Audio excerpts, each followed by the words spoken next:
So we've got questions from viewers already, and one of the things they want to talk about are taxes. A viewer from North Oaks and Staples, viewers from both those areas are concerned about whether or not the legislature would agree to not tax Social Security and military pensions. I think the viewer from North Oaks is mostly concerned about Social Security, sure. But what's the status? Those have been discussed previously. Senator Hand, we'll start with you. Yeah, we had a bill last year, and I think in the House there's a companion to do something about Social Security taxes on Social Security benefits. And many states have done this. We're one of the few that have still has that so-called double taxation. It's a big number if you do it all at once. And we had a bill that would kind of phase it in over time. Iowa just did it. They took 10 years to implement this, so you can do it.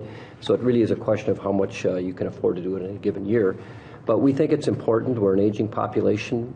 We are trying to do things to try to keep our senior population in Minnesota, and having a tax on their Social Security benefits just makes it that much more difficult for them to decide to stay in Minnesota. So we are interested in doing that. It's, in my opinion, it's a scalable tax. I hope we can do something to provide that, and I think it is broadly supported, but I think it will come down to how much money is available. Military pensions and movement? Military pensions, same thing. It's a little bit less costly. I think if you did the Social Security all at once, it's something like maybe $400 or $500 million, which is a lot. If you've got $900 million or whatever it is in the surplus, or that would take up a lot of it. But the military pensions is a significantly smaller number, but still important. We're one of the few states that does tax pensions for military retirees, and we think it would be a good thing to try to find some relief. Representative Cohen? And those two subjects come up, almost every year. We hear those. We've been hearing those a lot lately. I'll start with Social Security. It's been important to remember that people with low incomes, their Social Security is not taxed now. So what we're talking about is higher incomes and exempting Social Security for those. And I don't know where we end up. I know that subject will be discussed in the Tax Conference Committee, and there is a cost to it, but there's a cost to it. When I say cost, I should clarify, too, it affects the bottom line.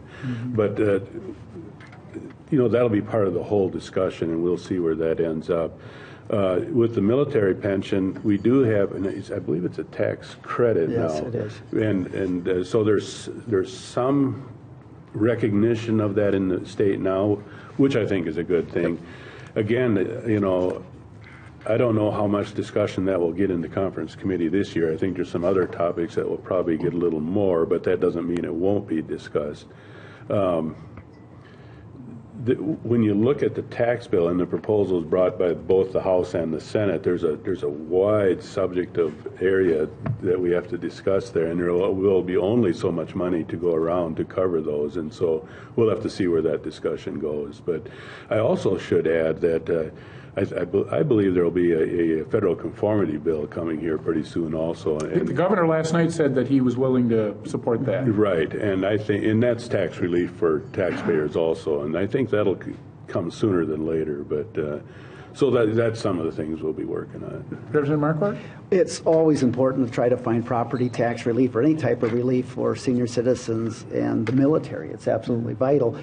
Remember, we don't, probably for a tax bill, we're probably going to look at $200 to $300 million at most. And Senator Hand just mentioned it's $500 million to fully phase in the Social Security tax each year. And as you mentioned, Senator Kudin, if you're two seniors that only are bringing an income off Social Security, you're probably not paying that tax right now.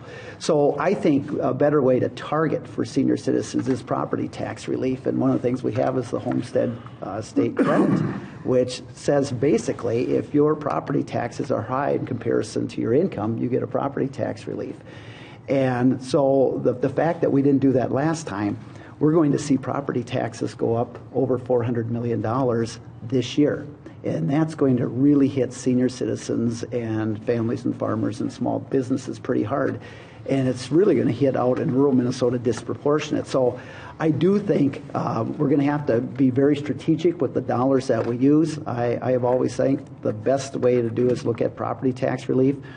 And we do have some things in place already for military personnel, including on property taxes. If you are totally and permanently disabled, the first $300,000 of the value of your home is exempt. And if you're 70% or more, it's $150,000 or more. So well-deserved, we've got to do those type of things. But we're going to have to be really careful on how we target tax relief to middle-class folks. Your thoughts? I think it's really important phasing out the Social Security tax as well as the military pension tax. It was at our tax bill last year that we passed off the House floor, and that's currently in conference committee. And I think it's an important issue for Minnesotans, and I think it's a priority to phase out the Social Security tax and as well as the military pension tax.